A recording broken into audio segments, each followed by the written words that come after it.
describing the Y Scouts process. Clients hire us because we've got an amazing process that delivers excellent results. And if I had to reduce our process into what are the core elements of our process, there's two. It's fanatical preparation and it's radical alignment. And think about that for a second. Fanatical preparation and radical alignment. Where most recruiting processes go haywire or sideways, it's usually on the front end.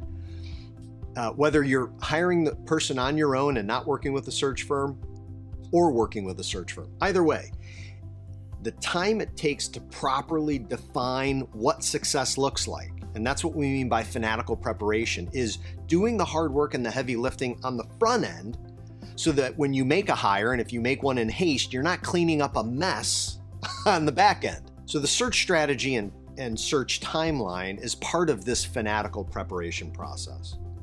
So we've deployed an organizational DNA survey so we understand who the client is truly at its core.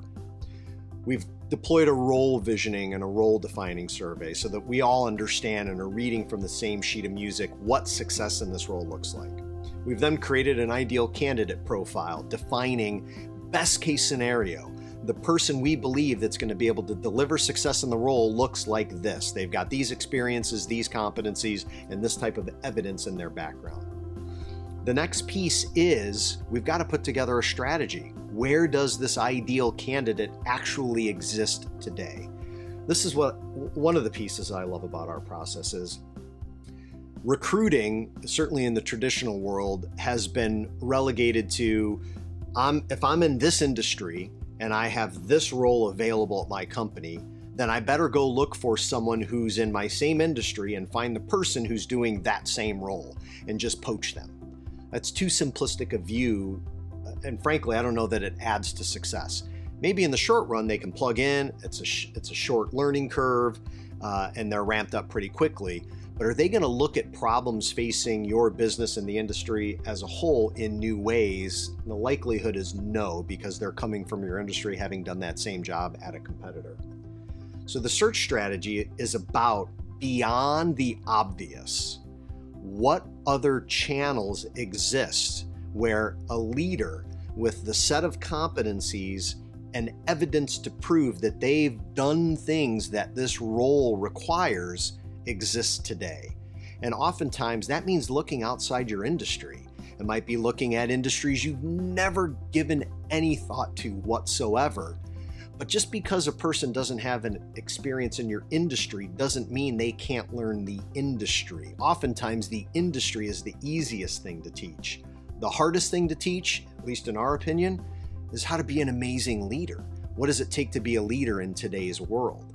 And we're a great example. We have a teammate at Y Scouts who didn't come from the executive search industry, yet the impact she's made in our operations goes far beyond anything we could have possibly imagined had we brought somebody in from the executive search industry. Why? Because teaching executive search it's not astrophysics. I mean, what we do is we connect organizations and people. There's a lot that goes into it, but conceptually, I think anybody can understand that. The piece that we needed internally was a different level of leadership in our operations area and someone who could look at what we were doing in a way that wasn't rooted in the way this industry has already operated. When you put that combination together, you're going to get someone to look at problems in a way that are unfiltered, unbiased, new lenses, fresh perspective, and it has catapulted what we're doing forward in a way that, frankly, I think if we would have hired someone from within the industry, we wouldn't be nearly as far ahead as we are today.